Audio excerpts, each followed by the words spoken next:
Hello friends, welcome to your channel Catalyst Soni and this is Soni Singh. Friends, आज मैं आप लोगों के लिए जो वीडियो लेकर आई हूँ बहुत ही इंपॉर्टेंट है। एक्चुअली बीएड के जो मोस्ट ऑफ स्टूडेंट्स हमसे जुड़े हुए हैं उनका यही कहना है कि मैम हमारा घर जो है कॉलेज से यूनिवर्सिटी से काफ़ी दूर है, तो हम कॉलेज एंड यूनिवर्सिटी नहीं जा पाते हैं, तो हम अपनी तैयारी कैसे करें। सो फ्रेंड्स, आज का मेरा ये जो टॉपिक रहेगा, सेल्फ स्टडी से भी जो है ऐसा बोला जाता है कि भाई अपने से पढ़ करके क्या ही कर लोगे, लेकिन मैं इस बात को मानती हूं कि सेल्फ स्टडी से हम लोग जो है 90 to 95% लेकर आ सकते हैं। इवन खुद से हम जो पढ़ते हैं ना, जो खुद से सेल्फ स्टडी करते हैं, वो हमारे लिए ज़्यादा बेनिफिट होता है, क्योंकि हमें अपनी वीकनेस, अपना स्ट्रॉन्ग पॉइंट सब पता रहता है, और जहां हमारा वीकनेस रहता है उस पर हम काम भी कर पाते हैं। तो इसलिए सेल्फ स्टडी से बहुत ज़्यादा फायदा होता है। बस ये है कि आपको अपना टाइम मैनेज करके चलना पड़ेगा। तो आज इस वीडियो में आपको बताने वाली हूं कि कौन कौन से काम करके जो है आप सेल्फ स्टडी से जो है 90% मार्क्स लेकर आ सकते हो। चलिए इस वीडियो को स्टार्ट करते हैं फ्रेंड्स। उससे पहले अगर आप हमारे चैनल पर नए हैं तो चैनल को सब्सक्राइब कर लीजिए, बेल आइकन कट कर दीजिए। बीएड फर्स्ट ईयर क्लास 4 बजे इवनिंग में, बीएड सेकेंड ईयर का क्लास अवध यूनिवर्सिटी के लिए 7 बजे इवनिंग में हमारे चैनल पर कंडक्ट करवाया जाता है। साथ ही साथ पेड क्लास भी अवेलेबल है, जो कि आगरा, अवध एंड बिहार की यूनिवर्सिटीज के बीएड फर्स्ट ईयर के लिए है। चलिए स्टार्ट करते हैं। इसमें सबसे पहले सेल्फ स्टडी मतलब खुद से पढ़ना, अपने बारे में जानना। हम बीएड कर रहे हैं, जब तक हम अपने बारे में नहीं जानेंगे तब तक हम स्टूडेंट्स को क्या बता पाएंगे। तो सेल्फ स्टडी के लिए सबसे पहला जो सबसे मोस्ट इंपॉर्टेंट है, टाइम टेबल बनाना। अपना स्केड्यूल फिक्स कीजिए कि मुझे इसी टाइम में पढ़ना है, उस टाइम के अलावा जो है उस टाइम में जो है आप कोई और काम नहीं करेंगे पढ़ाई के अलावा। जो टाइम टेबल बनाइए उसमें अपने आप को देख करके, आपको हो सकता है लर्निंग में ज्यादा प्रॉब्लम होती है तो लर्निंग का टाइम जो है ज्यादा दे दीजिए। हो सकता है आपको राइटिंग में ज्यादा प्रॉब्लम होती है या फिर आपका राइटिंग उतना अच्छा नहीं है तो राइटिंग पे भी काम करने की जरूरत है, तो आप राइटिंग को ज्यादा टाइम दे दीजिए। मैं हमेशा से सजेस्ट करती हूँ लर्निंग एंड राइटिंग का दोनों का अलग अलग टाइमिंग हो, और उस समय सिर्फ और सिर्फ लर्निंग या राइटिंग जो भी टाइम है उसी के अकॉर्डिंग हो। लर्निंग का टाइम है, जो लर्न करने का, जो याद करने का टाइम होता है, मैं सजेस्ट करती हूँ कि आप मॉर्निंग में कीजिए, लेकिन अगर पॉसिबल नहीं है तो आप नाइट में भी कर सकते हो, बस फोकस की जरूरत है।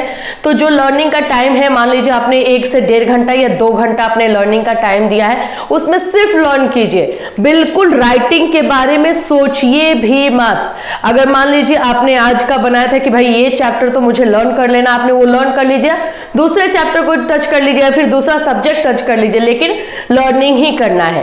राइटिंग के टाइम में सिर्फ राइटिंग करना है, उस समय लर्निंग के बारे में सोचना भी नहीं, लिखते जाना उसे, और ये नहीं कि रफ वे में लिखना है। बहुत सारे स्टूडेंट्स ये बोलते हैं कि मैम हमारे पास एग्जाम में वो टाइम थोड़ी रहेगा कि हम हाथ बैठा करके लिखें। तो मैं एक सजेशन आपको दूंगी, आप जैसे प्रैक्टिस करते हो ना वही चीज आप एग्जामिनेशन में भी इंप्लीमेंट करते हो। अगर घर में आप हाथ बैठा करके फास्ट लिख सक रहे हो, जिसमें आपका राइटिंग अच्छा है, तो वही चीज एग्जाम में करोगे। अगर घर में ही आप रफ वे में प्रैक्टिस कर रहे हो, बहुत ही रफली लिख रहे हो, तो उससे ज्यादा रफ आपका एग्जामिनेशन में हो जाएगा।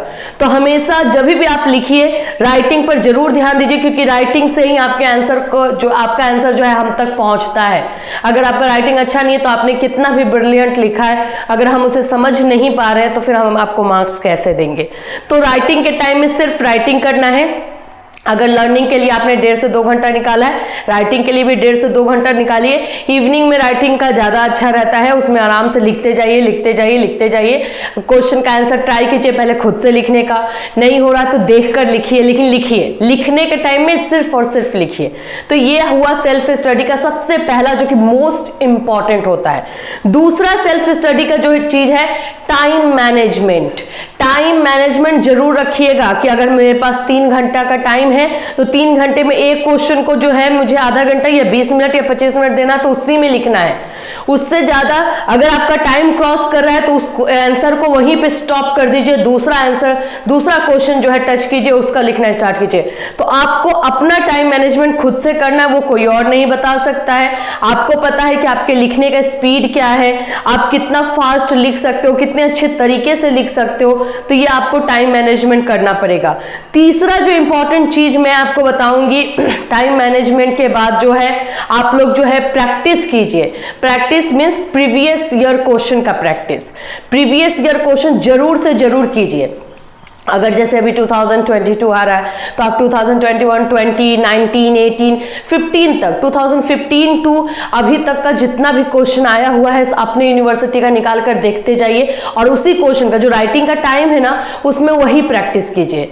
मान लीजिए कि प्रयोजनवाद है तो प्रयोजनवाद का प्रैक्टिस ही कीजिए। प्रयोजनवाद किसे कहते हैं या फिर उसका सिद्धांत क्या है, वो आधा एक घंटा जो लिखना है सिर्फ प्रयोजनवाद के बारे में लिखिए और अच्छे से राइटिंग बैठा करके। मैं आपको एश्योर करती हूं अगर ये तीन चीजों पर आप अच्छी तरीके से काम करते हो तो डेफिनेटली आपको 90% लाने से कोई नहीं रोक सकता, कोई नहीं रोक सकता है, क्योंकि आपका एग्जामिनेशन अच्छा जाएगा और फिर आपको मार्क्स तो अच्छा मिलेगा ही मिलेगा। तो प्लीज इसको फॉलो कीजिए। बहुत सारे स्टूडेंट्स का ये क्वेश्चन था कि मैम हमें सेल्फ स्टडी के बारे में टिप दीजिए। मेरा जितना भी स्टडी हुआ है, चाहे मैंने मास्टर किया है, चाहे मेरा टेट सीटेट क्लियर हुआ है, मैंने उसको सेल्फ स्टडी से ही क्लियर किया है। चाहे एमएड हुआ है, सब सेल्फ स्टडी से है। जितना हम पढ़ते हैं उतना हम अपने आप को समझते हैं, अपने वीकनेस को समझते हैं, अपनी क्वालिटी को समझते हैं, अपने स्ट्रॉन्ग पॉइंट को समझते हैं। तो हमें अपने बारे में जानना सबसे पहले वो जरूरी है। तो प्लीज सेल्फ स्टडी कीजिए, इन तीन चीजों को जो है फॉलो कीजिए, डेफिनेटली आप 90% लेकर आएंगे। फ्रेंड्स, इससे रिलेटेड कोई भी क्वेरी एंड क्वेश्चन है आपके मन में तो इस वीडियो में कमेंट कर सकते हैं या फिर इंस्टाग्राम पे भी हमें मैसेज कर सकते हैं। चलिए फिर मिलूंगी। Till then have a nice day.